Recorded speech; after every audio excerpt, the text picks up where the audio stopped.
Na msikilizaji, hii ni sehemu ya 30, lakini kabla sijakwenda mbele zaidi, nafahamu ya kwamba kuna mashabiki wengi sana ambao wako Saudi, wengi sana hasa ambao wanatokea Kenya na maeneo mengine Zanzibar, Tanzania, ila wengi sana wapo Saudi. Na kuna taarifa ambayo ilitoka ya kwamba kuna mwenzetu huko, mpambanaji mwenzetu maskini anaitwa Sheila Dukue, alitangulia mbele za haki. Kwa hiyo baada ya kupata taarifa kidogo imenishtua Pia ni msikilizaji pia wa simulizi, na ndio maana huwa anasema tu God be with you till you meet again. Tunapokutana kwenye pati nyingine ni kwa neema yake tu aliye juu. Maana sio kila atakaye comment leo kesho tutakuwa naye. Okay? Yes. Bwana, tulipoishia sehemu ya 29, tuliona kwamba Dastan pamoja na Amos wameenda nyumbani kwa Dina. Wameenda kwenye hoteli ya Dina pale anapo kwenye ofisi ya Dina ambapo anauzia hapo chai. Na baada ya kufika hapo wakaomba kuonana na Dina na Lawrence wakawapeleka ofisini kuonana na Dina. Sasa baada ya kuingia ndani katika ofisi ya Dina, na Dina akawakaribisha, akasema Amos na Dastan, karibuni. Aliongea Dina kwa sauti ya mapozi, na muda ule humo ndani ya hiyo ofisi kulikuwa kuna mwanaume ambaye alikuwa amewapatia mgongo. Aligeuka na kuangalia Amos na Dastan huku akiwa na tabasamu usoni. Sasa kitendo cha Amos na Dastan macho yao kutoa kwa huyo mwanaume, walijikuta akishikwa na mshtuko kana kwamba hawakutarajia kumuona ndani ya eneo hilo. Lakini kumbuka Amir alimpigia Hamza simu. Je, hiyo simu inahusiana na nini? Tusonge mbele msikilizaji. Langu jina Lucas Lumbas. Naam. Mwanaume aliyekuwa mbele yao alikuwa ni Robert Elias Mbilu, mtoto wa mheshimiwa rais anayemaliza muda wake. Tunafahamu ya kwamba rais tulio naye ni Elias Mbilu Sasa mtoto wake anaitwa Robert Elias Mbilu. Huyu ni mtoto wa mheshimiwa rais anayemaliza muda wake. Amos na Dastan wote walikuwa wakifahamiana vizuri na Robert. Kitu pekee ambacho hawakukijua, ndio maana walishikwa na mshangao wa kumuona ndani ya eneo hilo, ni kuhusu Robert kumpenda sana Dina. Lakini hata hivyo akaishia kumpoteza mara baada ya kubeti na Hamza. Unakumbuka walibeti siku ile kwamba atakayelenga shabaha na kupata siji 10 ya 10 siji 100 ya 100 basi ataendelea kumfanyeje?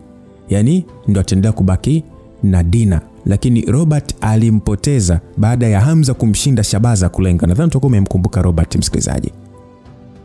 Basi Robert akasema, Kanali, na wewe ni mhudhuriaji wa huu mgahawa? Aliuliza Robert huku akimwangalia Kanali kwa shauku. Kanali akasema, leo ni mara yangu ya kwanza kuingia ndani ya huu mgahawa, kwa hiyo sijategemea kukuona wewe pia mheshimiwa hapa, sijategemea kuona. Aliongea hivyo Kanali. Robert licha ya kuwa mtoto wa rais, lakini vile vile alikuwa ni mbunge. Akasema ya kwamba amini hapa kwa niaba ya baba, na mazungumzo yangu na bosi Dina yameshaisha, hivyo ngoja mimi niwaachie uwanja. Kanali, usisahau kuonja chai inayotengenezwa na huyu mrembo hapa. Pengine unaweza kuwa mhudhuriaji wa mara kwa mara kama mimi. Aliongea Robert, na kisha alimgeukia Dina akamwambia kwamba Dina, nadhani ujumbe wangu umeweza kufika na matarajio yangu ni makubwa kwako. Dina akasema, usiwe na wasiwasi mheshimiwa, nitakupa majibu nikishafanya maamuzi. Aliongea, na kisha mheshimiwa Robert alisimama na kuaga na kuondoka na kuacha Kanali na Amos ambao bado walikuwa na hali ya wasiwasi kwenye macho yao. Dina alikuwa akimfahamu Amos, lakini hakuwa akimfahamu vizuri Kanali Dastan. Amos akasema ya kwamba boss Dina, huyu ni afande Dastan, ana mazungumzo na wewe, ndio maana nimemsindikiza leo kuja hapa. Dina akasema, Amos, nilijua ni jeshi la polisi tu ambalo lipo mfukoni mwako, kumbe hata watu wa vitengo. Aliongea Dina kwa kutania, na kauli ile sasa ilimfanya Kanali kumwangalia Dina kwa macho mshangao kidogo. Sasa Kanali akasema kwamba kipi kinakufanya uamini mimi ni wa kitengo? Kama alivyonitambulisha Amos, mimi ni mwanajeshi cheo cha Kanali. Dina akasema, kama ni mwanajeshi cheo cha Kanali, sidhani kuna sababu ya kuwa hapa.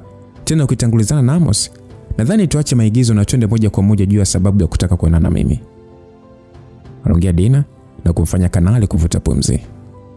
Amos akasema sababu ya sisi kuja ni juu ya marehemu Mchuku. Kwa taarifa ambazo tumeweza kukusanya, tumegundua marehemu alikuwa mmoja wa watu wanaofanya kazi chini yako. Aliongea Amos na kumfanya Dina kutatabasamu hafifu. Dina akasema Mchuku alikuwa sehemu ya watu wangu. Ni kweli, na kwa sasa ni marehemu na historia yake imeisha. Kuna sababu nyingine ya kumuunganisha Mchuku na mimi? Kanali akasema ndio. Uchunguzi uliofanyika juu ya kifo cha Mchuku unaonesha sio kifo cha kawaida kutokana na ugonjwa wake, bali aliuawa.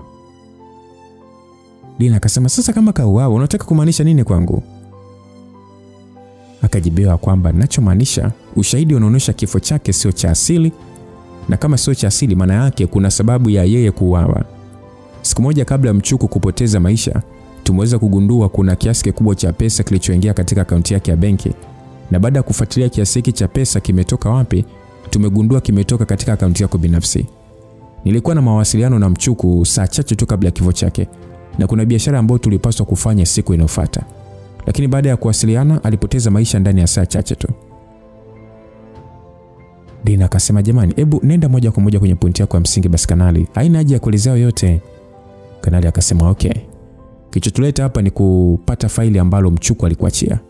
Kitendo cha kumuingizia hela kwenye akaunti yake kwa njia ambazo zimetufanya kupata urahisi wa kujua wewe ndio umeingiza, maana yake ulitaka tukufikie na ndio tupo hapa. Dina akasema hivi mna uhakika gani hela niliyomuingizia Mchuku inahusiana na hicho mnachokitafuta? Kama mmefuatilia vizuri basi mmeona Mchuku amekuwa kwenye payroll yangu kwa miaka mingi sana, ikimaanisha kwamba yupo kwenye mtandao wangu. Kanali akasema sasa kama yupo chini yako basi moja kwa moja inamaanisha amekuachia mzigo wangu kwa sababu ya kukuamini. Aliongea Kanali na kumfanya Dina kutabasamu kidogo. Sasa Dina akasema tuseme ni kweli basi Mchuku kaniachia mzigo wako. Kwa hiyo unamaanisha ni kiasi cha pesa nilichoingiza kwake kinahusiana na huo mzigo? Aliuliza Dina na Kanali alitingisha kichwa. Dina akasema kama kweli mnaamini hivyo, basi moja kwa moja inaonekana kitu mnachofuatilia thamani yake ni kubwa. Sisemi kwamba eti Mchuku kuna alichoniachia. Mimi ninachotaka tu kujua ni nyie kunipa sababu ya kukumbuka kama kweli kuna kitu Mchuku kaniachia. Aliongea hivyo Dina, na kauli ile ilimfanya Kanali kukunja ndita na kujiambia mwanamke ni muhuni sana huyo. Ndio maana alikuwa mkuu wa genge la kiharifu licha urembo wake. Sasa Kanali akasema mimi nimekuja nikiamini ingekuwa ni ngumu sana kukushawishi na kukupatia bila maongezi. Afu isitoshe umeulipia huo mzigo. Dina akasema ndio nakusikiliza ndugu Kanali. Amos akasema Dina, nadhani ni vizuri kama ukituelezea unachohitaji kwa ajili ya kutupatia huo mzigo. Tunajua lazima Mchuku alikabidhi, hivyo haina haja ya kuzungushana, Uelezea tu unachotaka na tutajua cha kufanya. Aliongea Amos. Dina akajibu hivi mna uhakika mnaweza kunipa ninachotaka? Akajibiwa inategemea sasa na ukubwa wa hitajio lako. Afu isitoshe licha sisi tunataka huo mzigo lakini hatuna uhakika kama umeweza kuwa na thamani kwetu. Aliongea na Dina alifikiria kwa dakika kadhaa na kisha alionekana kutabasamu. Dina akasema alichoniachia yani mzigo alioniachia una taarifa kutosha kwenu. Ni mazungumzo baina ya watu wawili na inaonekana wanazungumzia juu ya alichogundua mtu anayefahamika kwa jina la Sedekia. Wametumia lugha ya Spanish lakini nimeweza kutafasiri mazungumzo yote. Aliongea Dina huku sasa akiangalia sura za wanaume hao wawili kwa macho ya matarajio. Muda ule Dastan mwili ulimsisimka kwani kitendo cha Dina kutamka neno Sedekia moja kwa moja alijua alichorekodi Mchuku kina taarifa ya kutosha anayoitaka. Sasa Kanali kwa hali ya tamaa akasema kwamba unataka kiasi gani utukabidhi urekodi? Dina akasema sihitaji pesa, hela nilizokuwa nazo zinatosha. Akaulizwa kwa hiyo kipi unataka tofauti na pesa? Dina akasema mahitaji yangu ni mawili. La kwanza nataka mnitafutie mbadala wa Mchuku ambaye ataendeleza kila alichokuwa akifanya. Na pili nahitaji kumjua Mheshimiwa Abubakar nje ndani, hususan yale ambayo hayaonekani. Najua atashinda uchaguzi ujao, ila kabla ya kuingia Ikulu nataka kujua uhusiano wake na familia ya Wanyika. Aliongea Dina akiwa serious na mahitaji yake yalionekana kumshangaza sana Dastan. Kanali akasema boss Dina, maombi yako yote hapo nje ya uwezo wangu. Mimi sina cheo cha kumteua mkuu wa gereza, na vile vile kuhusu Mheshimiwa Abubakar Kasim, ombi lako ni gumu kufanyika mapema kabla ya uchaguzi. Linahitaji muda, afu sitoshe kuna familia ya Wanyika. Aliongea Kanali, lakini hata hivyo Dina hakujali na alichukua mkoba wake uliokuwa pembeni na kisha alitoa flash na kumpatia Dastan. Akasema kwamba kasikilizeni kilichomo humo na pengine tutaweza kuongea zaidi baada hapo. Aliongea Dina na Kanali pamoja na Amos walishia kuangaliana tu kwa mshangao huku akipokea ile flash. Wote walijiuliza ni kipi ambacho kimo humo ndani. Sasa huko upande wa Hamza bwana, tunatamani sana kusikia simu kutoka kwa Amiri inahusiana na nini. Hamza alipokea simu haraka maana hakuwa amewasiliana na rafiki yake Amiri kwa muda mrefu kidogo. Oi, bro, niambie. Sauti upande wa pili ilisikika. Alikuwa ni Amiri na hakukuwa na utofauti wa sauti za siku zote. Shwari kabisa, mambo vipi?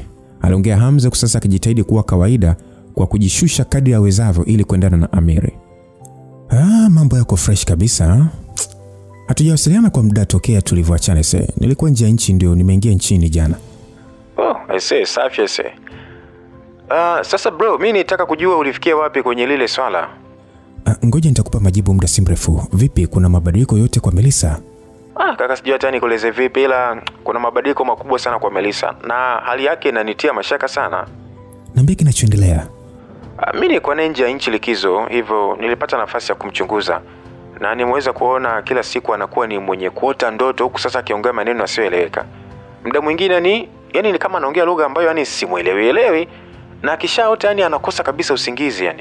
Siku tulizokuwa pamoja ametokea kukonda sana tofauti na alivyokuwa hapa nchini.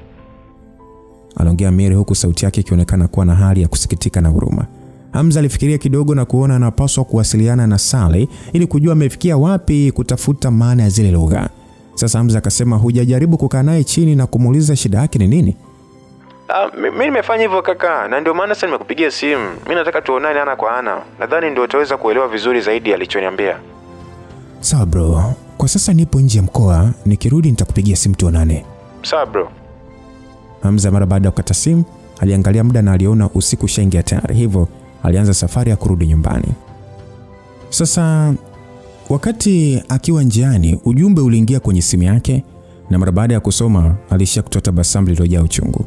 Hakujua acheke ama alie, maana aliyemtafuta alikuwa ni Anita, mwanachuo mwenzake. Hamza licha ya hivyo hakutaka kujibu ujumbe ule. Aliupotezea na kisha alianza kuzipiga hatua kurudi.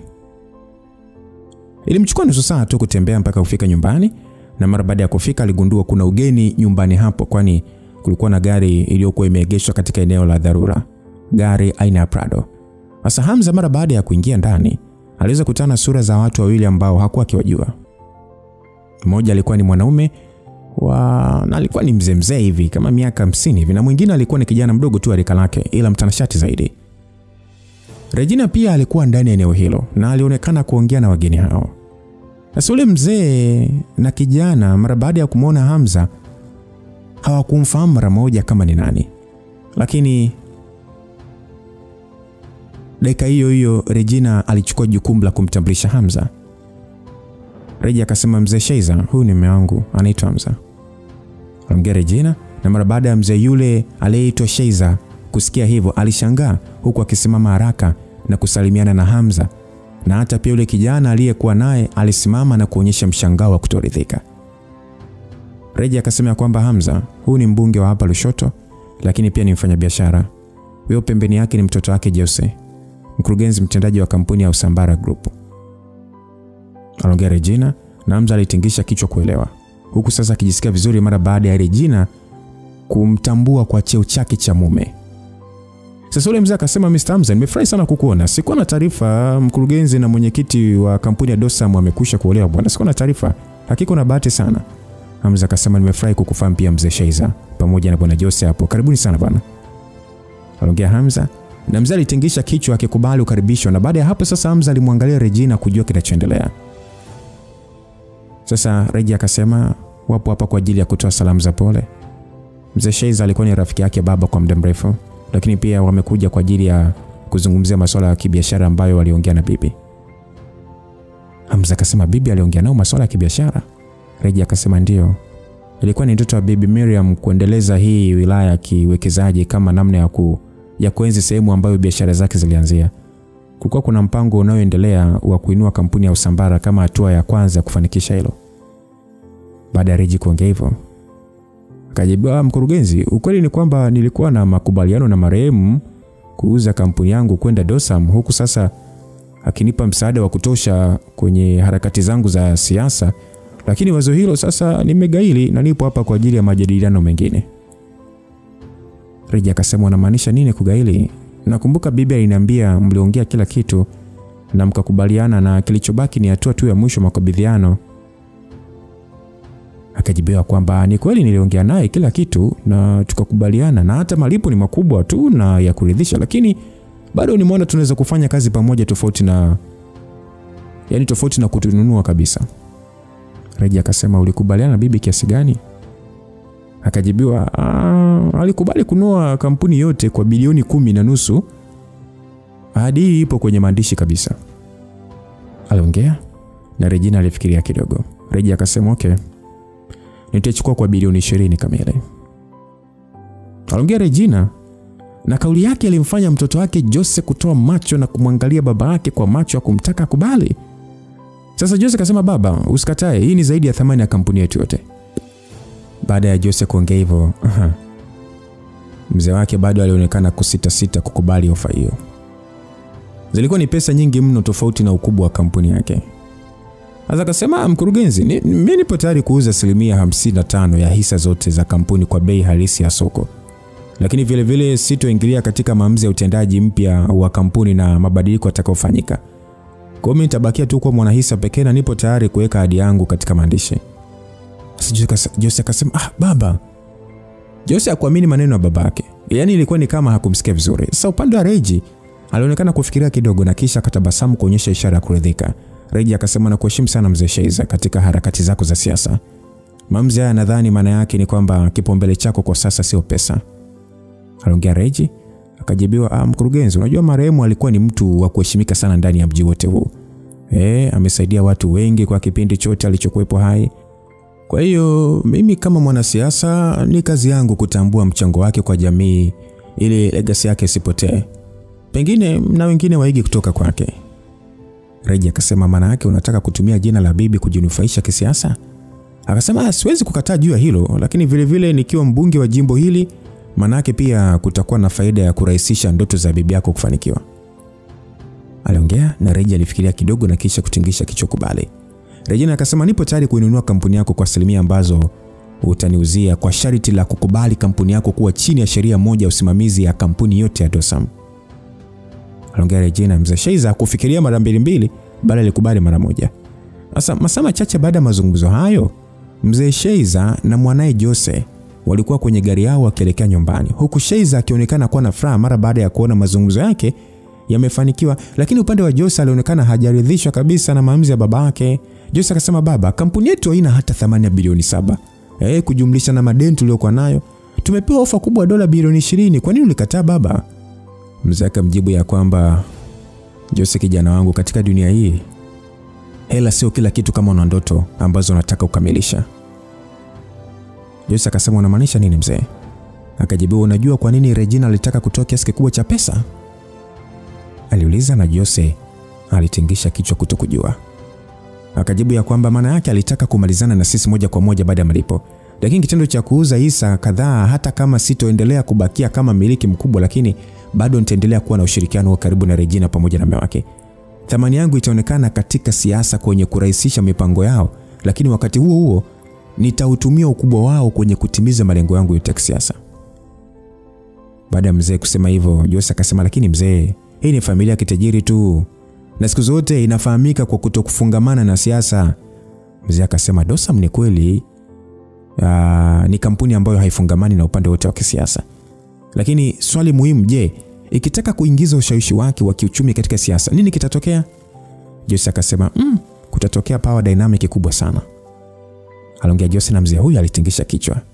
Akasema ya kwamba binadamu wanaogopa nguvu wasioielewa, na huo ndio ushawishi waliokuwa nao kampuni ya Dosam. Kitendo cha kushikilia uchumi wa Tanzania kupitia biashara zao na wakati huo huo kutokufungamana na upande wote wa kisiasa imetengeneza hofu kwa wanasiasa. Ndio maana miaka na miaka majaribio mengi ya kuiangusha kampuni ya Dosam yanafanyika, lakini hakuna mafanikio.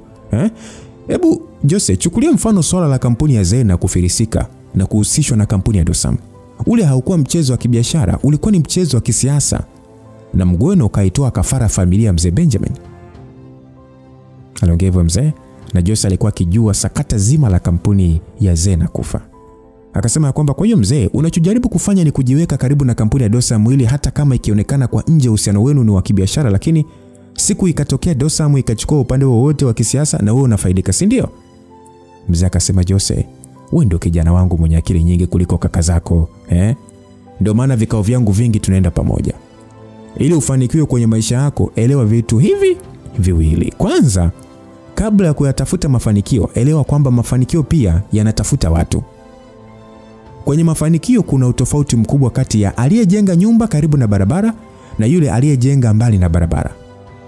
Hivyo kuwa karibu na kampuni ya Dosam kwangu ni sawa na kujenga nyumba karibu na barabara ili ionekane, yani mimi ndio nionekane wa kwanza pale ninapohitajika.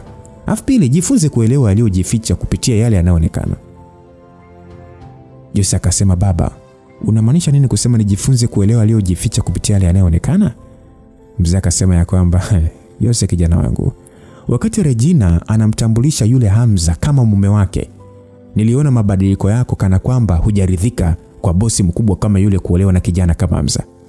Kitendo cha kuonyesha dalili ya kumdharau maana yake ni kwamba umeshindwa kuelewa aliyojificha kupitia yanayoonekana. Jose akasema, baba, unataka kusema yule Hamza ni mtu mzito kuliko wanavyoonekana? Mzee akatingisha kichwa. Akasema kwamba ukweli ni kwamba wakati tunaelekea kwenye kikao, nilikuwa na mpango wa kupokea kiasi chochote nitakachopata na kuuza kampuni. Lakini mara baada ya Regina kumtambulisha yule Hamza kama mume wake, moja kwa moja mamzi yangu alibadilika kabisa na wazo la kuuza kampuni lilipotea pale pale. Jose akasema, baba, unaongea kimafumbo sana baba. Kwa nini usiniweke tu wazi baba? Mzee akasema, haina haja kwa sasa kijana wangu. Ila kumbuka nilichokuambia, kuanzia sasa hisa zote ambazo zitakuwa za kwetu nitakupa nguvu ya kisheria ili kupata nafasi kubwa ndani ya kampuni. Ukinisikiliza ninachokuambia, ndoto zako za kupata zaidi ya bilioni 20 zinaweza kutimia. Alafu pili, hakikisha unajenga uhusiano mzuri na Hamza. Hiyo ndio misheni yako kuanzia sasa. Aliongea na Jose alitingisha kichwa kuelewa.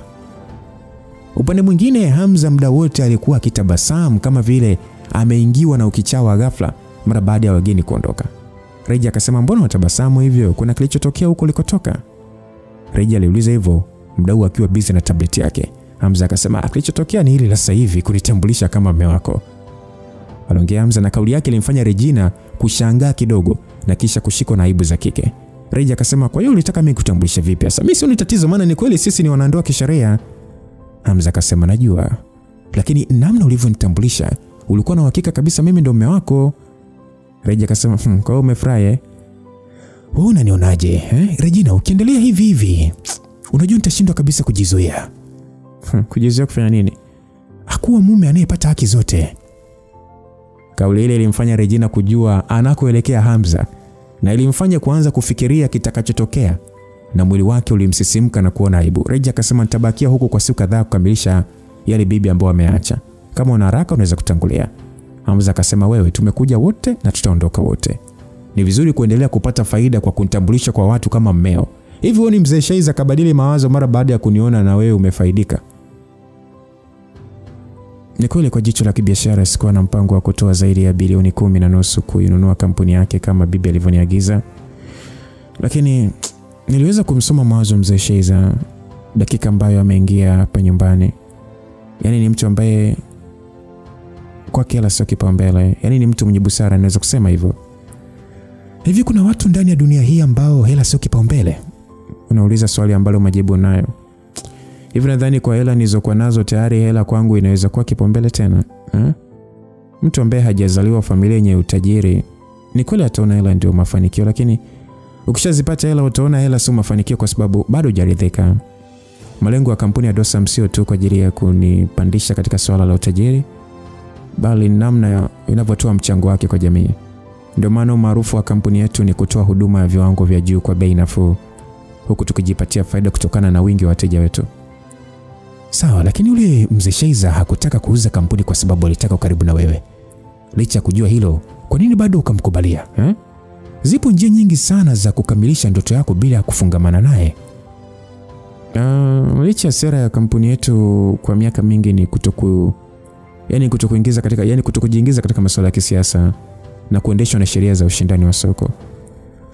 Lakini sio kweli eti kwamba eti imepiga hatua kwenye njia za kawaida za kibiashara. No, masuala mlionielezea na shangazi, nimegundua kuna zaidi ya kile ninachoelewa pamoja na kuona.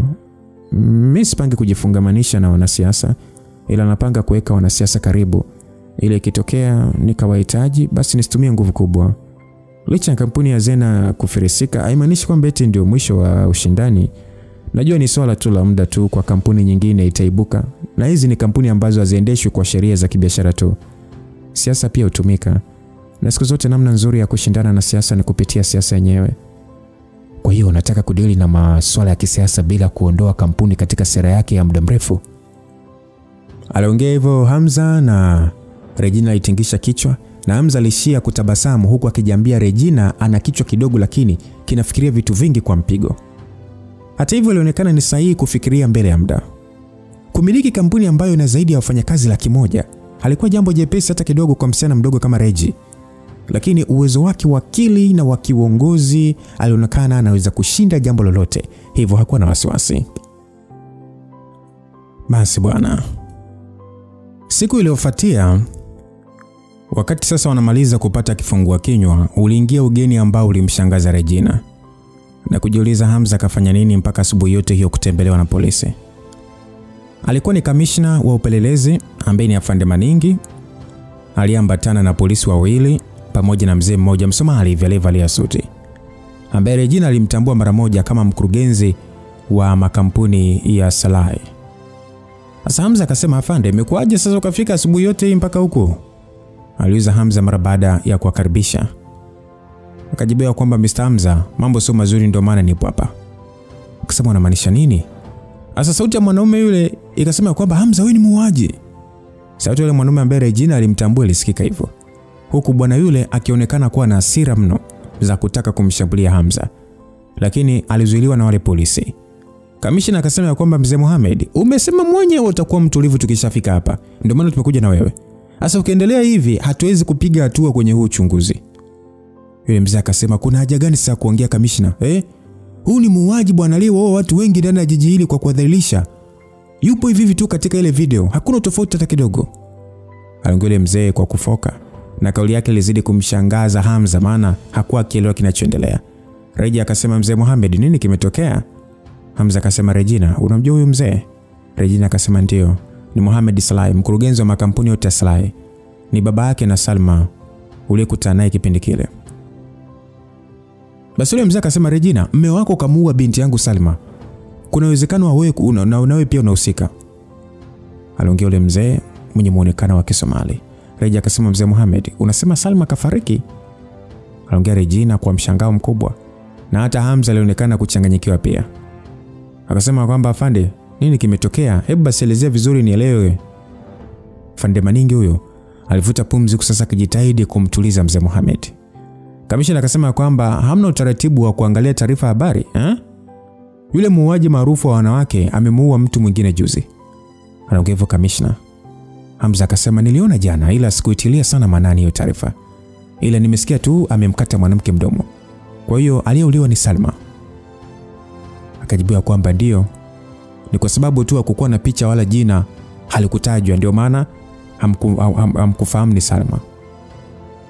Aliongea na kauli ya afande sasa ilimfanya yule mzee kuanza kutoka machozi ya kiutuzima, huku akitaja jina la binti yake.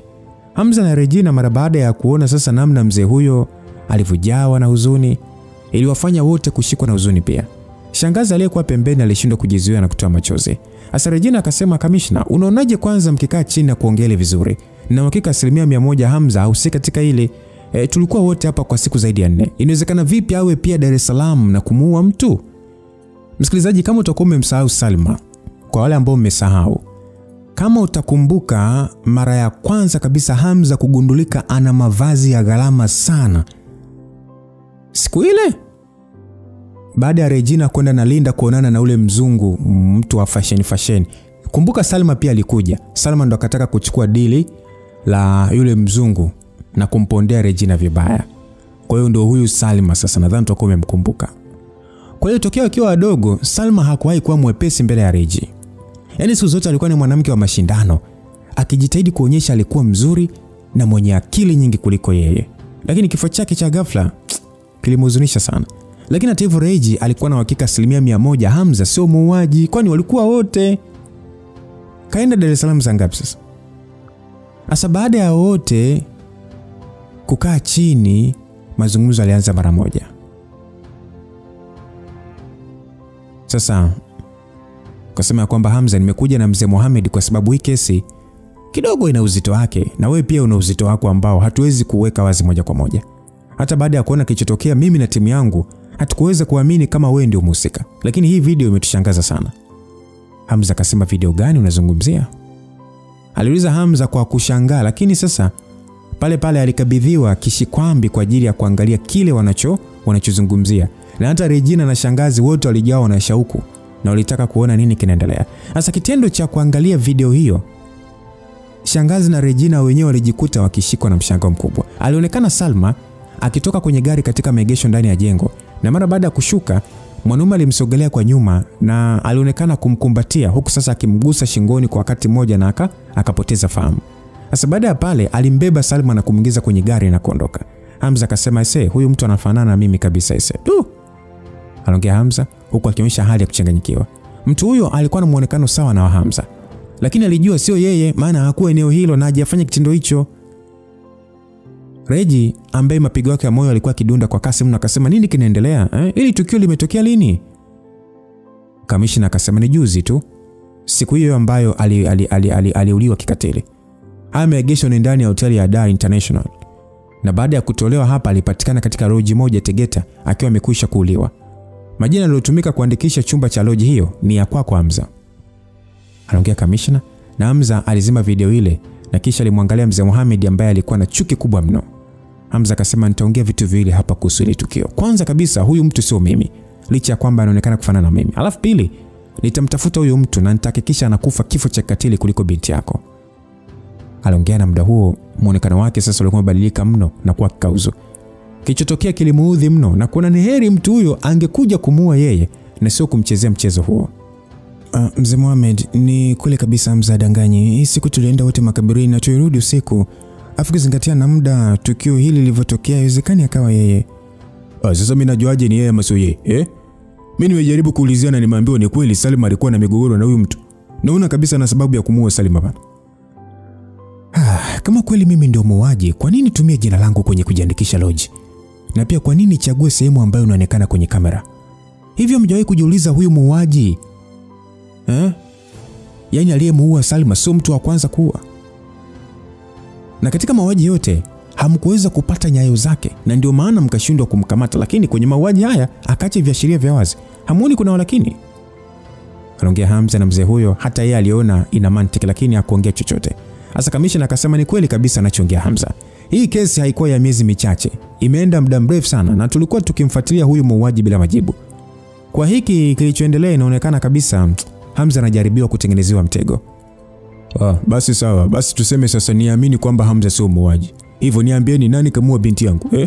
Nyie polisi mnatakiwa kuwa na majibu, sio kutoa kauli za kumtetea mshukiwa bwana. Afande akajibu ya kwamba kuhusu hilo mzee ni mpaka tufanye uchunguzi wa kina kumbaini mhusika. Hebu naomba nikuulize, hii siku wakati binti yako anaonekana katika maegesho ya hiyo hoteli, alikuwa na nani au alikuwa akienda kutana nani? Baada ya Hamza kuuliza hivyo, akajibua, mimi nitajuaje yote sasa? Salma ni mtu mzima bwana, na mimi sina tabia kumfuatilia anayofanya. Afande, umeangalia watu ambao wana ukaribu na Salma ambao anaweza kuonana nao ndani ya hoteli hiyo? Sisi tumeangalia, lakini hakukuwa na mtu yoyote ambaye ana uhusiano na Salma. Kama ni hivyo, ni mtu gani saa mwisho aliyowasiliana naye? Aliuliza, na afande huyo alifikiria kwa muda na kisha alifungua notebook yake na kuonekana kusoma. Kulingana na uchunguzi uliofanyika, mtu wa mwisho kuwasiliana naye ni Rosie, meneja wa duka la vito na urembo. Na baada ya kumhoji meneja Rosa, amesema kwamba Salma alikuwa akiulizia tu kuhusu pete yake ya uchumba kufika nchini. Pete? Salma alikuwa akiolewa mpaka kuhitaji pete? Ndio.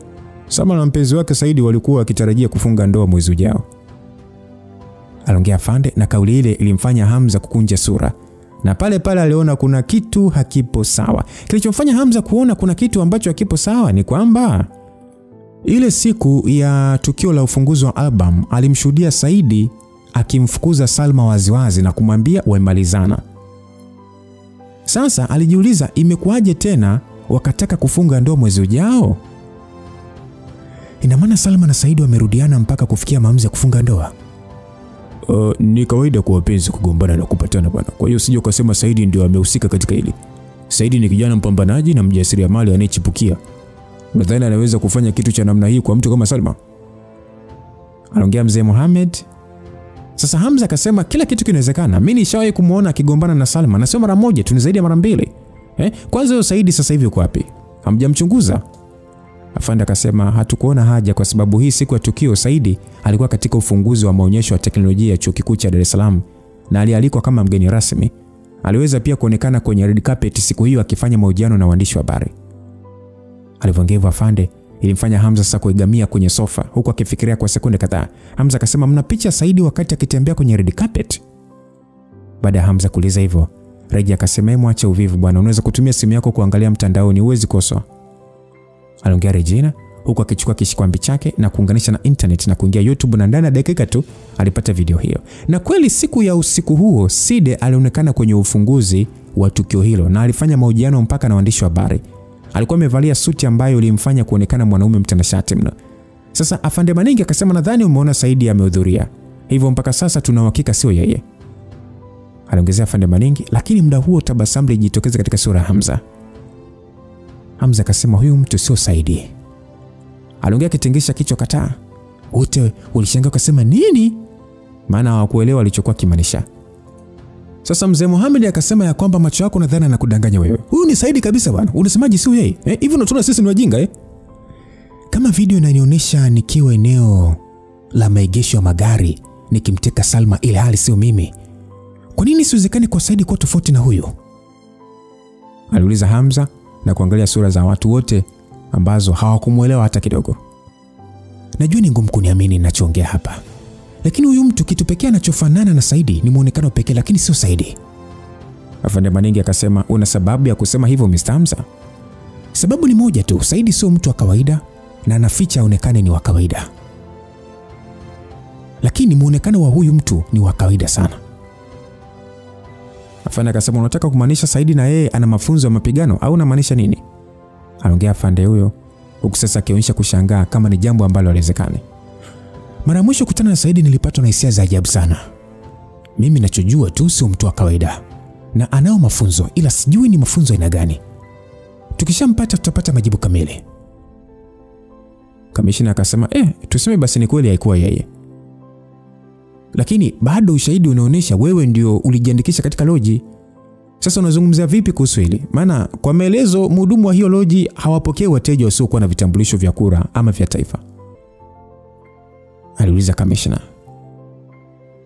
Kamishna, kama mtu ana uwezo wa kubadili muonekano, hivi anashindwa vipi kudanganya jina na kitambulisho? Hamza aliuliza, na afande Maningi alijiona kama mjinga kuuliza swali la namna hiyo.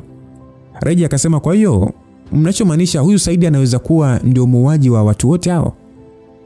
Aliuliza Regina. Alikuwa akimfahamu Saidi vizuri maana alikuwa mkurugenzi wa shirika kubwa la mtandao na hata kampuni yake ishawahi kufanya ushirikiano mara kadhaa. Upande wa mzee Mohamed, uso wake ulishia kujikunja huku akihisi kutetemeka.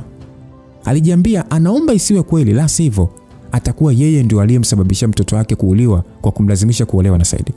Lakini hata hivyo haikuingia akilini kabisa Saidi kuhusika. Mzee Mohamed akasema ya kwamba kamishna, nadhani hatuna muda kupoteza. Nisaidie nipate kujua Saidi yupo wapi sasa hivi. Mimi nitaenda kuonana naye. Aliongea hivyo kwa sababu ni swala ambalo lilikuwa likimhusu Hamza mwenyewe, hakutaka kuchelewa kuondoka. Hivyo aliwaaga Regina na shangazi na kisha kwa kutumia gari ya kipolisi aliondoka kurejea jijini. Saa 9:30 za mchana hivi ndio waliweza kufika na walinyoosha moja kwa moja mpaka makao makuu ya Vodacom. Huku pia jeshi la polisi likifuatilia kwa ukaribu nyumba anayoishi Saidi pamoja na kampuni yake binafsi. Ukiachana na Saidi kuwa mkurugenzi wa kampuni kubwa mtandao wa simu, lakini vile vile alikuwa ni mwanzilishi wa kampuni yake mwenyewe ya masuala ya kitafiti. Walinzi wa eneo hilo mara baada ya kuona ni polisi wanaoingia hawakuwazuia. Hamza na polisi wote waliingia kwenye lifti moja kwa moja kuelekea katika ofisi ya Saidi. Sasa mara baada ya kufika nje ya mlango huo wa mkurugenzi, waligonga na sauti ya kuitikiwa kutoka ndani ilisikika. Mara baada ya kuingia ndani, waliweza kumuona Saidi akiwa amekalia kiti chake cha kibosi. Na alimwangalia Hamza na polisi hao kwa macho ya mshangao sana. Akasema, "Hamza, commissioner, baba, mbona umekuja mpaka huko ofisini bila taarifa? Au ni juu ya kesi ya Salma?" Aliongea kwa mshangao, lakini muda huo mzee Mohamed peke yake ndio alishikwa na hatia kumsingizia Saidi aliyekuwa mkwe wake mtarajiwa. Akasema, "Saidi, kuna kitu tunataka kukuuliza, ndio maana nipo hapa na hawa polisi. Ni masuala tu ya kiuchunguzi, hivyo wape majibu wanayotaka." Saidi akasema, "Mzee wangu, mimi sina tatizo, mnaweza tu kuuliza, mimi nitatoa ushirikiano wote." Mohamed akasema, "Ukweli ni kwamba kilichotuleta ni juu ya huyo Hamza." Akasema, "Wewe ndio mhusika. Mimi nimemkatalia maana na kuamini sana kijana wangu." Aliongea Mohamed bwana. Saidi akasema, "Hamza, unanishuku mimi kwa mauaji? Wakati Salma anapitia ukatili huo, mimi nilikuwa kwenye maonyesho ya wiki ya teknolojia. Kwa hiyo sidhani kama kuna hata haja ya kuuliza nilikuwa wapi, maana kila kitu kipo mtandaoni." Sasa hebu tuachane masuala ya maonyesho kwanza, maana naona huna huzuni yoyote licha ya kuondokewa na mpenzi wako. Sasa amekufa na hawezi kufufuka. Nina stress ndio. Na ndio maana mpaka muda huu nimejiweka bize. Mimi ninachotaka ni kujua tu nani kahusika kumuua mpenzi wangu. Eti nataka kujua nani kamuua mpenzi wangu. Kwa ninachokiona hapa ni kujifanyisha ulimpenda wakati hajawahi kuwa mpenzi wako kihisia. Unadhani sijui kilichokuwa kiendelea kati yako na Rehema? Rehema? Wewe, mimi na Rehema kipi kinachoendelea kati yetu? Hebu acha kuongea ujinga bana. Kwa unasema humfahamu Rehema wakati mimi na ushahidi wa picha? Wewe pumbavu nini? Hebu acha kunisingizia bwana. Mimi Salma nilimpenda tokea siku niliyokutana naye nchini Canada. Na mimi sikumpenda tu, hata mwenyewe alinipenda pia. Na kudhibitisha hili, hata nilivyorudi nchini, aliacha kila kitu chini na kuja Tanzania kuendeleza penzi letu. Sasa mimi sijui kumsaliti. Hivyo hebu acha basi kuniletea habari za Rehema hapo. Na vipi wewe? Saidi aliongea upande wa mzee Mohamed mara baada ya kusikia jina la Rehema. Mara moja alijikuta akiingiwa na shauku na kumuuliza Hamza ya kwamba Rehema ni nani. Aliuliza hivyo na Hamza alishia kutoa tabasamu lililojaa kejeli kwa Saidi. Akasema kwamba kuhusu Rehema hata mimi simjui. Ni jina tu nimeamua kulitunga tu ili kuweza kunogesha ya maongezi. Mzee akasema Mzee huyo hakujua Hamza alikuwa akikusudia nini, lakini afande Maningi aliyekuwa akisikia kila kitu pale pale aliweza kugundua maana ya Hamza kutaja jina la kubuni la Rehema. Ilionekana ilikuwa ni mtego tu. Akasema, "Upo sahihi, huyu sio Saidi. Ndio maana amekubali kumjua Rehema ili hali umetunga." Umeona kile Hamza alivyo Sasa yule mzee Mohamed akasema kwamba huyu sio Saidi kivipi? Aliuliza mzee Mohamed huku sasa akisogea karibu kuthibitisha, lakini upande wa Saidi fake alionekana kwanza kupaniki. Vipi tena Saidi? Umeshaishwa na maigizo yako, si ndio? Mimi nimeamua tu kutumia jina la mtu yeyote ambalo limenijia kichwani. Au unataka kusema ni kweli una mahusiano na mtu anaitwa Rehema? Aliongea Hamza, lakini upande wa Saidi fake hakuonekana kutaka kujibu. Sasa muda ule ule Hamza alimsogelea Saidi na kisha akamkaba kola ya shati lake kwa nguvu sana. Hamza akasema, "Ongea wapi alipo Saidi? Na wewe ni nani na kwa nini unafanana naye?" Aliuliza na mkaba ule bwana ulimfanya yule bwana fake kwanza kutetemeka. Akasema, "Kwambia mniachie bwana, mimi nitalipuka ujue. Niachie bwana, mimi nakwenda kulipuka." Hamza akasema, "Mlipuko?" Hamza mara baada ya kufikiria kwa sekunde alijua anachomaanisha ni nini. Sasa Hamza kwa haraka akasema, "Laleni chini haraka." Aliongea kwa kuamrisha, lakini sekunde ambayo kauli yake inamalizika, yule Saidi fake alilipuka kama bomu na kufanya moto kusambaa. Mlipuko ule licha kwamba haukuwa mkubwa sana, lakini uliharibu na kuunguza kila kitu kilichokuwa ndani ya ofisi hiyo na kufanya sasa jengo kutikisika kwa nguvu. Upande mwingine sasa, muda huo nje ya geti ya nyumba ya Priscilla kulikuwa kuna utulivu mkubwa kutokana na asilimia kubwa wa wakazi wa eneo hilo walikuwa makazini na pia nyumba karibia zote zilikuwa na ukuta. Muda huo alionekana Priscilla ambaye alikuwa ameshikilia mfuko akitembea tu sawa wa kusogelea geti lao. Ilionekana ametokea dukani kwani alikuwa amevaa kinyumbani zaidi. Wakati akisogelea geti la nyumba yao, gari ya kifahari aina ya Aston Martin BD12 convertible ilisimama na kufunguliwa mlango, na pale pale alionekana kijana mtanashati akishuka kutoka kwenye gari hiyo. Kitendo cha Priscilla kumtambua aliyeshuka kutoka kwenye ile gari, alishangaa kidogo na kisha bila muonekano wake kubadilika alimsogelea. Priscilla akasema, "Saidi, kwa kubadilisha magari tu kifahari tu hujambo. Ndio maana watu wanakuita bosi wa magari." Saidi akasema, "Ndio kimeingia jana hiki chombo bwana. Ipo moja tu Tanzania nzima. Hebu ingia basi kwanza ujaribishe uzuri wake." Aliongea Saidi huku akimfungulia Priscilla mlango. Priscilla akasema, "Nina kazi hapo nimeacha ndani nataka kwenda kuimalizia. Asante ila kwa leo hapana, labda siku nyingine." Saidi akasema, "Hebu ingia basi kwanza Priscilla bwana. Kuna kitu muhimu pia nataka kuambia. Yaani kwa kuingia tu kwenye gari yangu unaona nongwa." Aliongea Saidi kwa sauti ya kubembeleza, tena yenye upole. Na sauti hiyo mbele ya huyo mwanamke ilionekana kufanya kazi, kwani mara baada ya Priscilla kusita kidogo alishia kuingia.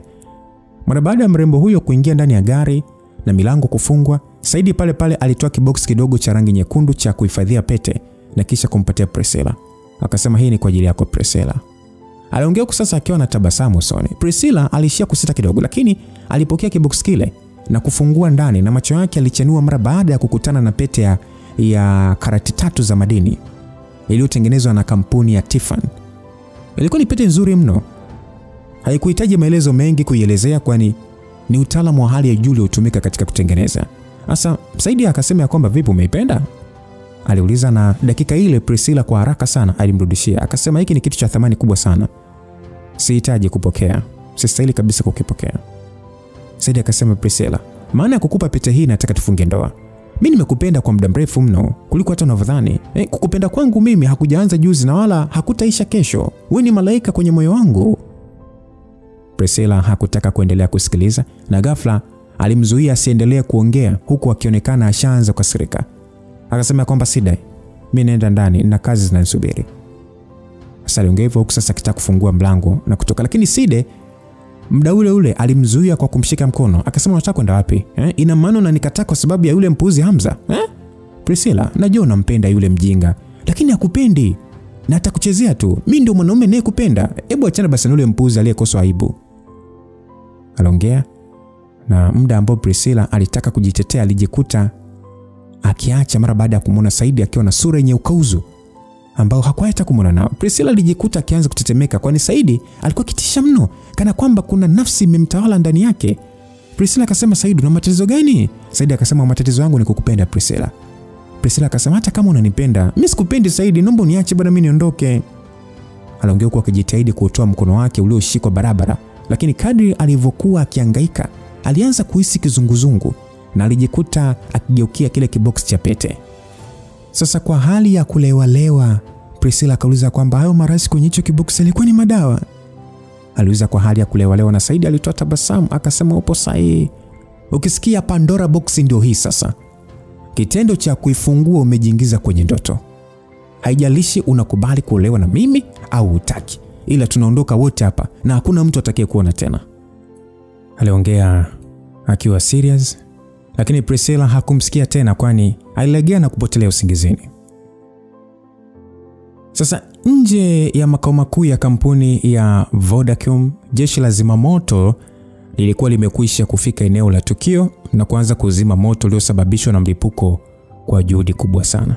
Kijana mmoja ambaye nguo zake zilionekana kuchanika na kuungua alionekana akitoka nje ya jengo hilo akiwa mweusi usoni, huku mkononi akiwa amembeba mwanaume ambaye alionekana kuhema kwa shida. Polisi waliokuwa ndani ya eneo hilo mara baada saa kumsogelea yule kijana walionekana kupaniki mara baada ya kugundua aliyebebwa ni nani. Wote kwa pamoja wakasema, "Ha, Commissioner!" Wote walijikuta wakiongea kwa namna ya weni mara baada ya kumuona mkuu wao alikuwa amesalimika katika mlipuko huo. Maana walidhani atakuwa amefariki, lakini hakuwa amefariki. Badala yake alikuwa ameumia tu.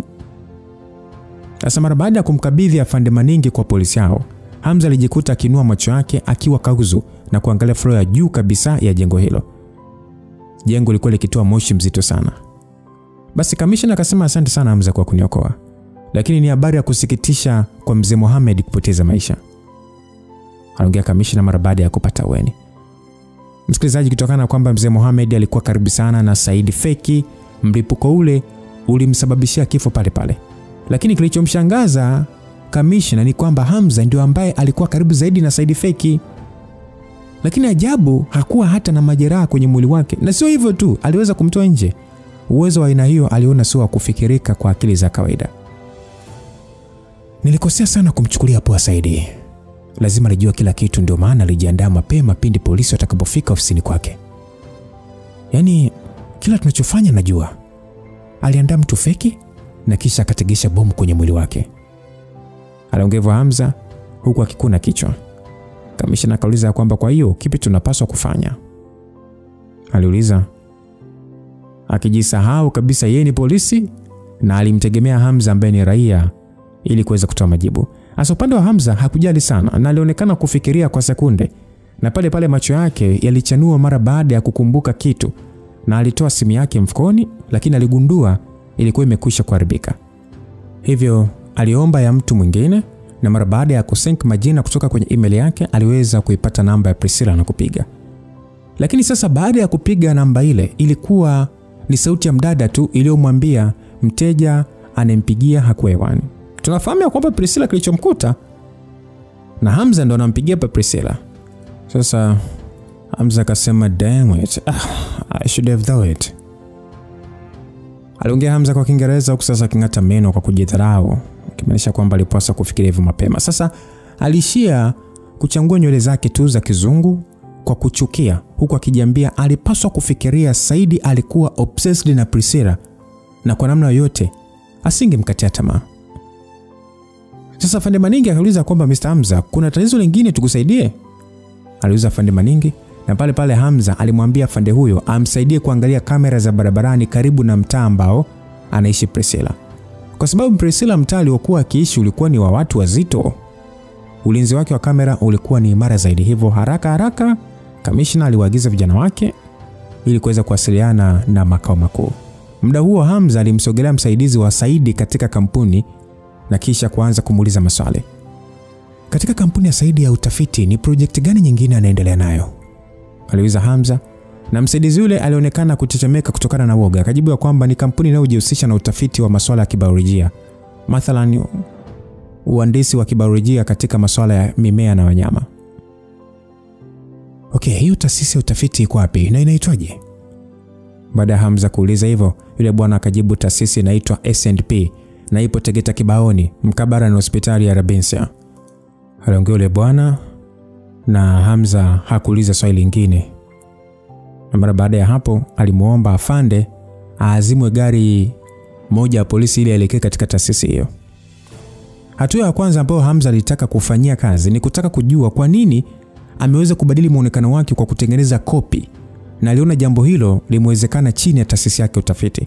Hivyo aliamini akifika hapo anaweza kupata siri nyingi zaidi, na ndio namna pekee ambayo anaweza kumkamata. Kuhusu usalama wa Dina, licha ya kwamba alikuwa na wasiwasi, lakini alijua kabisa hatomdhuru. Kama angekuwa na nia hiyo basi angemuua muda mrefu tu, hivyo hakuwa na haraka. Japo mpaka hapa msikilizaji hatujui sasa.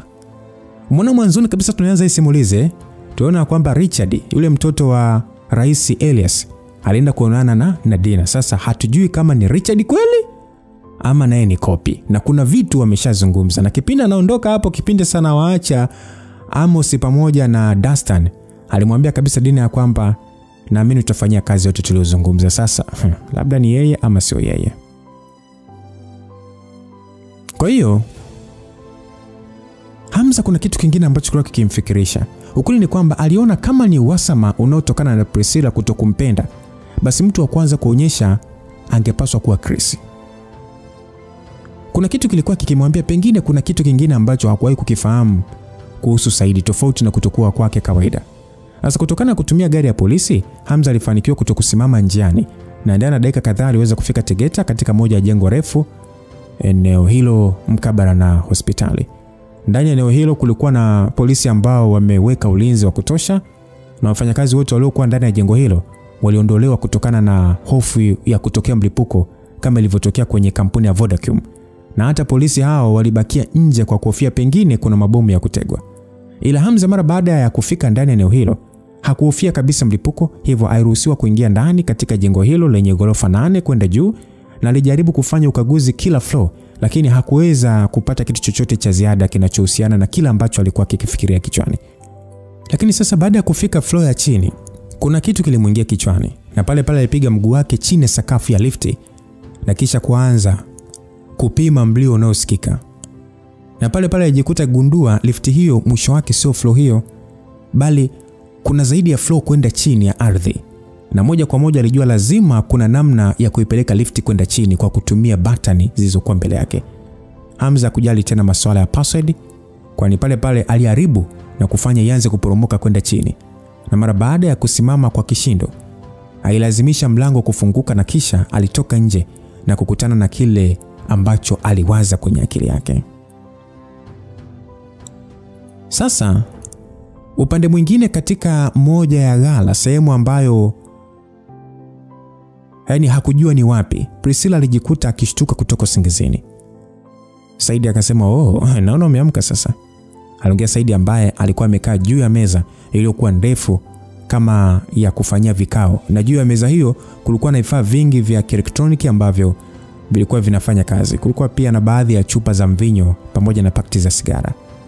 Sasa wakati huo ambao Saidi anaongea, mkononi alikuwa ameshikilia chupa ya Moet na alionekana kugida kiasi na kisha kuweka chini na kumwangalia Priscilla na muonekano uliojaa uovu. Priscilla akasema, Saidi unafanya nini? Mbona sikuelewi? Anaongea Priscilla kwa kulalamika, huku akijaribu sasa kufurukuta kutoka kwenye kiti alichofungwa na kamba, lakini alishindwa. Saidi akasema, kuna tatizo nimeshindwa kulitatua ndio maana. Priscilla akasema, tatizo gani hilo mpaka uchukue maamuzi ya kuniteka? Hivi unajua unachokifanya hapa ni kitendo cha kihalifu.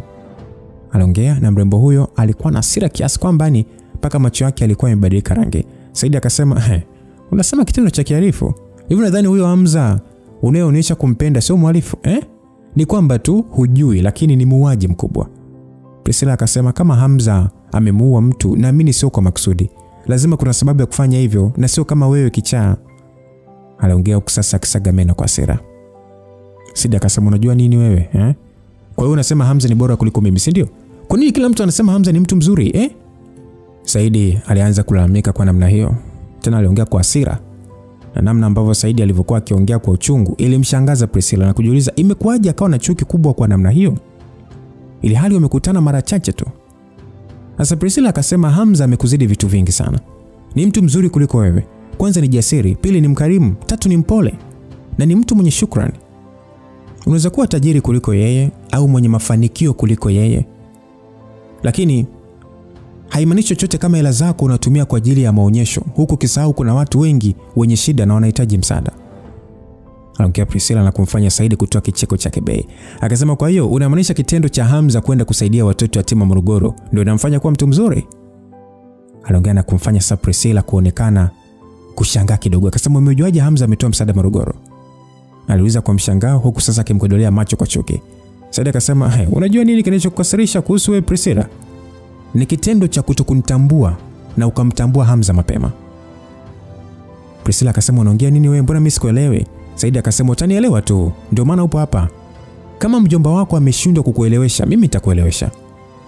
Anaongea Saidi na kumfanya Priscilla kuzidi kuchanganyikiwa na kumwangalia kwa shauku. Saidi akasema, Priscilla, hata kama nimebadilika na nimebadilisha jina langu, haikuwa sababu ya kumsahau Adamu. Anaongea Saidi na kumfanya Priscilla kuonyesha kuchanganyikiwa zaidi, kwani hakuwa akielewa anamaanisha nini. Akasema, Adam ndio nani? Saidi akasema, kama umeshindwa kumkumbuka Hamza wa utotoni, unashindwaje kumkumbuka Adam wa utotoni? Anaongea na kauli ile ilimfanya Priscilla kushtuka. Priscilla akasema, Adam? Anaongea Priscilla huku sasa akimwangalia Saidi kwa mshangao kana kwamba kuna kitu anakumbuka. Priscilla akauliza kwamba wewe ni Adam Saidi She? Aliuliza, na Saidi mara baada ya kusikia jina hilo alitoa tabasamu na kumwangalia Priscilla kwa jeuri. Akasema, nadhani hatimaye akili yako sasa imeanza kufanya kazi. Ndio, mimi ni Adamson Saidi She, mtoto yatima ambaye alikuwa rafiki yako utotoni, tofauti na mpuuzi Hamza ambaye unamuona rafiki yako ili hali aliishi kituoni kwa siku chache tu na kuondoka. Lakini mimi rafiki yako wa zaidi ya mwaka mzima, hukunikumbuka licha kusoma hadi advance wote. Aliongea kwa hasira kubwa sana, huku akichukua chupa ya whisky na kugida. Priscilla sasa muda huo alijikuta akitoa machozi mengi. Haikueleweka yalikuwa ni machozi ya hatia ama ya hasira, lakini alikuwa akimfahamu kweli rafiki yake wa utotoni aliyeitwa Adamson Saidi She. Hakuamini yule rafiki yake ndio huyo Saidi aliyekuwa mbele yake. Saidi akauliza kwamba machozi ya nini tena? Umeshikwa na hatia kwa kutokunitambua mapema. Priscilla akasema, Saidi, inakuaje wewe ndio Adam? Aliongea Priscilla kwa kusita. Saidi akasema, unahisi siwezi kuwa Adam kwa sababu ya mafanikio niliyokuwa nayo? Ili hali Adam alikuwa yatima tu asiyekuwa na wazazi. Si ndio unachomaanisha? Aliuliza Saidi, lakini Priscilla alikuwa amekaa kimya. Msikilizaji, kweli ni kwamba Priscilla wakati alipokuwa akiishi kwenye kituo cha watoto yatima baada ya kuachwa na mama yake aliyemkimbia, wakati wote huo aliweza kuwa kama sehemu ya familia ya watoto hao wa kituo hicho. Na hata wale wageni ambao walitembelea hapo waliamini Priscilla alikuwa ni mtoto yatima. Lakini haikuwa kweli, ni kwa sababu baba yake alikuwa nje ya nchi kikazi na hakuwa na taarifa za kutelekezwa na mama yake. Na alikuwa kituoni hapo kwa sababu ndio nyumbani kwa baba yake mdogo Mzee Hiza. Sasa katika kipindi cha mwaka mmoja alichoishi kituoni hapo, aliweza kuzoeana sana na mvulana mdogo wa rika lake ambaye aliitwa Adamson.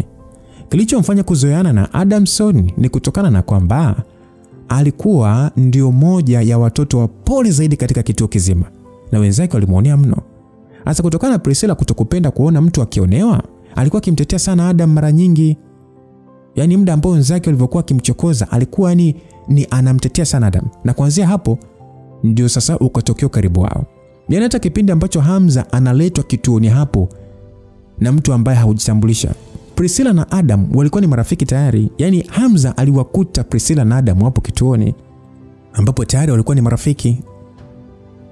Ila kutokana sana Priscilla kupewa jukumu la kukaa karibu na Hamza ambaye alikuwa amepoteza fahamu, ilimfanya wafahamiane licha ya kwamba ilikuwa ni kwa muda mchache sana.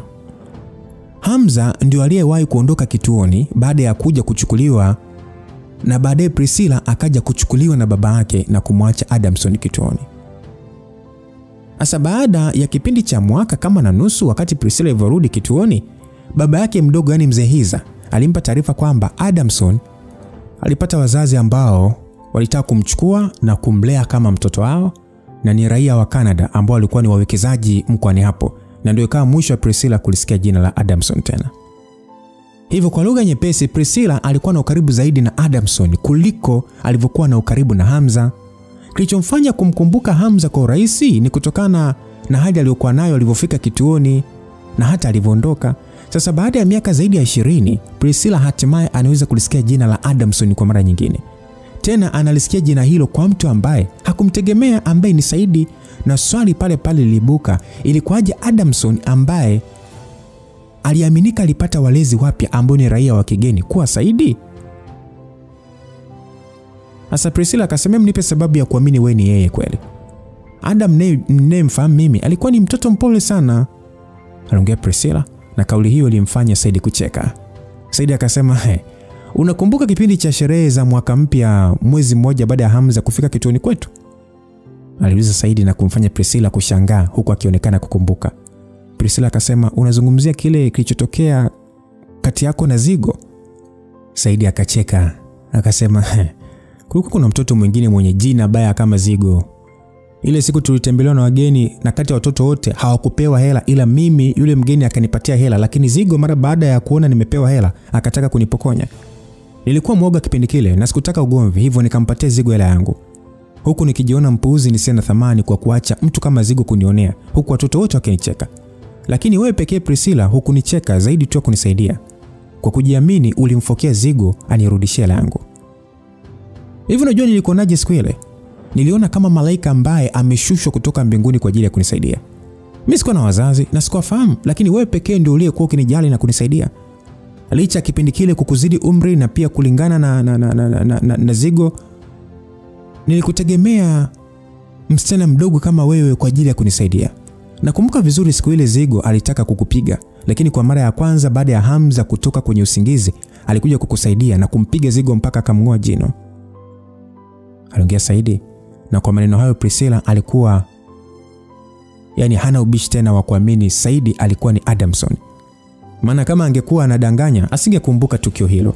Japo lilikuwa ni tukio la utotoni, lakini Priscilla hakusahau matukio yote aliyomtokea wakati akiwa mtoto. Sababu ya kutokusahau ndio kipindi ambacho kama mtoto alihitaji zaidi kuwa na mama. Sasa Priscilla akasema, kama unakumbuka yote hayo, unapaswa kumshukuru Hamza kwa kusaidia kipindi kile na sio kumchukia. Saidi akasema, sikia, sijawahi kumpenda yule mpuuzi tokea siku ambayo aliletwa pale kituoni. kwa jinsi ulivyokuwa ukimwangalia kwa macho ya huruma, mimi sikumpenda. Nilijua tu lazima utaniacha mimi na kujenga naye urafiki, na nilishukuru sana alivyoondoka. Mimi sikupenda kielele chake. Siku ile nilipanga kumshikisha adabu. Yaani nilipanga kumshikisha adabu Zigo, lakini akajichukulia pointi yeye mbele yako.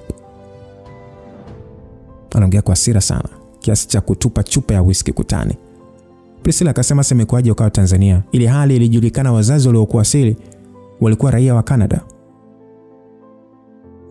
Akasema kwamba huna haja kujua kwa nini irudi, ila mimi sio Adam unemjua. Yule mpole sio. Aliongea hivyo, na baada ya pale alisogelea kontena kubwa la kampuni ya Evergreen ambalo lilikuwa limewekwa hapo ndani, na kisha alifungua mlango wake. Ndani ya kontena hilo kulikuwa ni kama chumba kilichotengenezwa kwa namba ya vijikabati vidogo vidogo vya glasi za kioo kama friji hivi, na kulikuwa kuna mwanga mweupe ndani yake ulioonyesha kila kitu ndani. Priscilla mara baada ya kuangalia kilichokuwa ndani ya vijikabati hivyo vya vioo, pale alijikuta akishikwa na kichefuchefu akitaka kutapika. Alishindwa hata kuongea mara baada ya kugundua ndani ya friji, yani ndani ya vifriji hivyo kulikuwa kumejazwa viungo vya binadamu, ngozi pamoja na nywele. Kila kitu kilikuwa ni cha wanawake wa umri mdogo. Sasa akasema kwamba Priscilla, unaonaje hapa? Kila kitu kilichopo hapa ni kutoka kwa wanawake wachanga na warembo. Mimi nikimuona mwanamke ni mchanga na mrembo na muinda, na kisha na kata baadhi ya viungo vyake vya mwili ambavyo mimi vinanivutia. Aliongea huku macho yake yakiwa yamejaa wendo wazimu. Priscilla akauliza kwamba wewe ndio yule muuaji anayetafutwa? Jamaa alicheka akasema ndio, lakini haya yote ni kwa ajili yako Priscilla. Priscilla huku akilia akasema kwa ajili yangu? Ni lini nilikwambia uwe mtu? Jamaa akajibu sio hivyo Priscilla, hujanielewa. Yaani ukiachana watu kunifahamu kama mfanyabiashara, lakini sijawahi kusomea ufanyabiashara.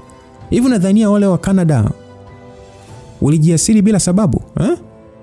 Waliona kabisa mimi ni genius, na kweli hawakuwa wamekosea. Mimi nilikuwa na akili nyingi na nilizitumia vyema, na kusomea uhandisi wa kibiolojia. Ninauelewa mpaka kuhusu jini za binadamu na ukuaji wake wote. Ninaelewa mpana sana. Kwa lugha nyepesi, ni mimi sio wa miaka hii wewe. Unaweza kuniita a man from the future. Unachoona hapa ni mimi kukusanya tu specimen ili kuweza kupata seli na genes changa kutoka kwa wanawake wazuri sana kwenye dunia hii. Malengo yangu ni kutumia seli zao kutengeneza mwanamke mwingine mrembo mno ambaye hajawahi kutokea katika dunia hii, na mtu ambaye napanga kumtengeneza niwe Priscilla. Ukikubali ni ufanyie tu mwili wako maboresho, utakuwa mwanamke mzuri tena uliokamilika kile idara dunia nzima, na hakuna atakayeweza kukufikia kwa uzuri. Priscilla, unakwenda kuwa malaika. Alafu unajua Priscilla, mimi sikutaka kujitambulisha kwako kwa muda mrefu kwa sababu mimi nilikuwa nikikuandalia tu zawadi. Nilikuwa nikikuandalia hii zawadi. Hii ni surprise kwako. Ni namna ya mimi kuonyesha ni kwa kiasi gani nakupenda Priscilla. Aliongea Saidi huku akicheka kwa furaha. Na pale alisogelea kibox kidogo kabisa na alikibeba na kumsogelea nacho Priscilla. Alipomsogelea akamwambia kwamba Priscilla, angalia huu mdomo ni wa Salma.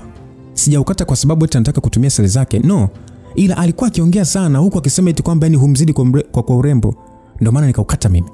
Salma nilimchukia sana, ila kwangu wewe Priscilla ni malaika na ni mrembo zaidi. Aliongea huku akicheka kwa nguvu. Kwa jinsi alivyokuwa Priscilla, fahamu zake zilimwambia kwa 100% aliyekuwa mbele yake sio Saidi. Pengine kuna roho imemvaa, na licha kushikwa na kichefuchefu kikali alishia kutoa machozi kama mfereji pekee, huku sasa akifumba macho. Priscilla akasema wewe sio binadamu. Hapana, wewe sio Adam nemjua mimi. Wewe ni chizi na ni mwenda wazimu. Hivi unamuaje mwanamke kwa sababu ya kukupenda? Aliongea Priscilla huku akitoa kilio cha kwikwi. Hakuamini kwenye maisha yake anaweza kukutana na kitu kama hicho. Sasa Saidi akasema Priscilla, unalia nini sasa? Salma sio mtu wa kumlilia na kupoteza machozi yako. Mimi nakupenda. Na wanawake wote ndani ya dunia hii mimi naona ni kama takataka tu. Aliongea huko akitema mate chini kudharau wanawake wote. Na muda ule sasa alibadilika na kisha alipiga magoti mbele ya Priscilla, huku muonekano wake ukibadilika na kuwa wa kubembeleza. Akasema Priscilla, hujui tu kilichonitokea. Ni kweli nilelewa na kufahamika kwamba nilikuwa Canada, lakini ukweli wale wazazi wangu hawakuwa watu wa Canada. Walikuwa ni wa Marekani. Na hawakunichukua kwenda kunilea, bali walinichukua ili nikawe mbwa wao. Walinipiga mno hadi kuweza kunifunga kamba shingoni kama mbwa. walikuwa wakikosana wao kwa wao, wanakuja kutolea hasira kwangu. Niliishi kwa mateso makubwa sana Priscilla, na nilikuwa na hofu ya kila siku. Kitu pekee kilichoniweka hai ni kukukumbuka wewe Priscilla, kukumbuka wewe malaika wangu, na muda mwingine niliamini utajitokeza tu na kuja kuniokoa. Hivi unajua ni kwa kiasi gani nilikusubiria. Lakini hawakujua mimi nina akili nyingi. Nilichokifanya ni kuwaibia hela zao karibia zote, na kisha nikawawekea sumu. Ilikuwa ni mbinu tu mjarabu kabisa, na hakuna hata aliyeweza kujua walikufa kwa sumu niliyowawekea mimi. Baada ya kuona wamekufa, niliondoka kimya kimya na kurudi Tanzania. Lakini hata nilipokuja kwenye shule uliokuwa ukisomea, hukuweza kunitambua tena. Niliumia, lakini sasa mimi sikutaka kujitambulisha kwako. Hivyo nilijibidiisha tu kwenye masomo, na mara baada ya wote kumaliza nikaenda Canada kuendelea na masomo, huku nikiamini nikipata kitu cha kujivunia mbele yako ndio siku nitakayojitambulisha kwako na kisha kukuoa. Motisha iliyokuwa ndani ya moyo wangu ilifanya kazi. Nilisoma kwa bidii na nilitumia kiasi cha hela nilichoibia walezi wangu na kuwekeza hela nyingi, na hatimaye kurudi nchini nikiwa tajiri. Lengo lilikuwa ni moja tu, kukuoa wewe malaika wangu wa moyo. Aliongea huku akimshika Priscilla sura yake. Priscilla kuishia kuwa kimya tu, huku uso wake ukiwa umefubaa. Hakuamini kama bosi Side alikuwa ni Adam, na hakuamini mwanafunzi aliyeibuka kinara katika masomo ya kidato cha 5 na 6 Tanzania nzima alikuwa ni huyu kichawa. Sasa hivi kila kitu kilikuwa tofauti. Sasa Side akasema, Priscilla, unaona yote niliyofanya haya yote kwa ajili yako tu, ili uelewe ninachojisikia moyoni. Hamza nitakataka yule na hana vigezo vya kuwa na wewe. Priscilla akasema, unafanya nini wewe? Aliuliza hivyo Priscilla, maana wakati akiongea alikuwa amepeleka mkono wake hadi kwenye shingo na kumfanya Priscilla kupaniki, asijue Said anataka kufanya nini. Said akasema, kama nilivyosema, nataka kufanya uwe malaika wa ndoto zangu. Aliongea huko sasa akimeza mate mengi. Priscilla akasema, naomba uache Said unachotaka kufanya. Stop please, naomba uache. Aliongea Priscilla huku machozi mengi yakimtoka. Hakuwa tayari kufanyiwa kitendo cha namna hiyo, lakini sasa dakika ile sauti kama ya kubipu hivi, yani kama alamu hivi, ilisikika nyuma ya Said na kumfanya aache na kisha kusimama kwenda kuangalia nini kimetokea. Na mara baada ya kuangalia kilichokuwa kikionekana kwenye tarakishi ya mpakato, alijikuta akitoa tabasamu la furaha. Akacheka akasema, huyu mpuzi wako Hamza anaweza kusema ni mtu mwenye bahati sana. Naona ameweza kuifuata zawadi niliyomwandalia. Aliongea hivyo kwa furaha. Priscilla akasema, unasemaje? Unataka kumfanya nini Hamza? Aliongea Priscilla huku sasa akifurukuta. Na Said alichukua ile tarakishi na kisha akamgeuzia Priscilla ili aweze kuona kinachoendelea. Hapo sasa ndio aliweza kuonekana Hamza akiwa ndani ya maabara ambayo imefunikwa na mwanga mweupe na wa rangi ya kijivu kwa mbali. Hamza alionekana kulandalanda ndani ya vifaa hivyo vya kisasa katika hiyo maabara, akionekana hakuna kitu ambacho anatafuta. Hamza aliweza kufungua mafriji ambayo yalimfanya kukunja sura mara baada ya kuona kumejazwa ngozi za sura za watu, viungo vya kila aina vya wanaume na wanawake. Wakati akiwa ndani ya maabara hiyo, sauti iliweza kusikika katika speaker ikisema kwamba, Hamza, unaonaje? Nashangaza eneo kama hilo kuwa hapa nchini, sio? Aliongea Said au Adam. Hamza mara baada ya kusikia kauli ile, pale aligeuza macho yake na kuangalia kamera zilizokuwa zikimulika. Hamza akasema, kwa hiyo hiki ndicho ulichokuwa kikifanyia utafiti, si ndio? Kwa hiyo umefanikiwa kuendeleza kivitendo nadharia ya 3D ya kuprint jeni za kibiolojia? Aliuliza Hamza. Said akacheka akasema, eti 3D. Hilo ni jina la kizamani, lakini nadhani lina fit. Lakini kwa bahati mbaya sio kama unavyofikiria. Na hata nikikwambia huwezi kunielewa. Kitu pekee mimi ninachoweza kukuambia ni jina langu. Naitwa Adam, aka Adam the Obs, the new creator of this world. My wisdom is not something a normal person like you can imagine. Mwamba aliongea hivyo. Je, Hamza kapata mpinzani wake? Hamza atamwokoa vipi Priscilla? Hamza ataweza kumshinda, yani Hamza ataweza kumshinda huyu mwamba anayejiita Adam?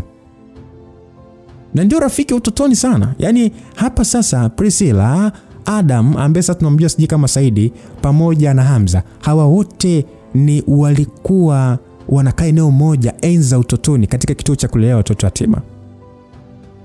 Nadhani ulinielewa vizuri sana. Priscilla na Adam walikuwa ni marafiki kabla ya Hamza ajaje kituoni. Na baadaye Hamza akaanza kuondoka pale kituoni, akafuatia Priscilla, baadaye ndo akaja kufuatia Adam ambaye ndo Saidi. Sasa hapa wote wamekutana. Na Hamza amejuaje kwamba Side ama huyu Adam anatengeneza hiki kitu kinachoitwa 3D? Sasa tutakapokuja kutana sehemu nyingine kwa mapenzi yake Mwenyezi Mungu, tutakuja kuona huyu mwamba ana nguvu kiasi gani, anajiita Adam aka Adam the Orbs, the new creator of this world. My wisdom is not something a normal person like you can imagine. Hapa sasa msikilizaji, kumekucha.